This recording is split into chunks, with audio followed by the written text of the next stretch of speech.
Hi, how you doing?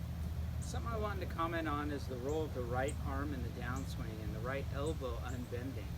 Something I've been thinking about for a few years, and recently, actually yesterday, I saw a video of Monty talking about something similar, and it reminded me of that and made me want to talk about it. Monty made a comment about that Ben Hogan was a knuckle dragger in his video, and that he had really long arms for how short he was. And I don't know if you can see, but I'm 6'1", and I have relatively short arms. I've actually measured my wingspan at about 5'10", 5'11". So one thing I noticed, I spent a few years hanging out with Mac O'Grady a lot, and we'd be on video next to each other, and our back angle would be the same angle at setup.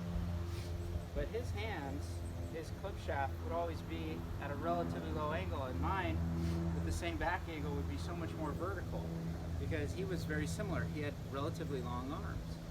And something I've been trying to get at for a long time is staying in my posture and keeping that right elbow bent, turning through impact, like you see Ben Hogan do. When I saw Monty's video, it really clicked with me, and it played into what I've been thinking about, and it made me think about, well, what do I need to do differently to accommodate the same result as Ben Hogan without the same body proportions.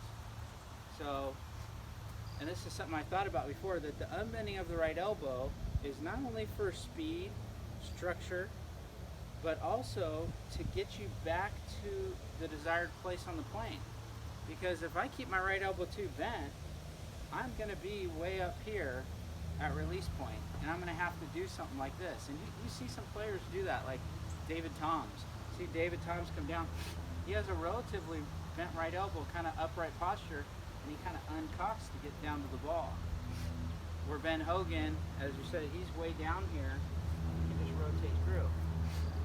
So something I've been thinking about is, for my own game, is unbending the right elbow until I get down to basically my setup hand location. Because then from there, with my same posture, I can just rotate through. So for someone with shorter arms like me, I'm going to have a lot less bend from release point through impact. But my goal is to be straightening through the ball, because when you straighten through the ball, almost everybody, when you straighten your hand, it turns internally.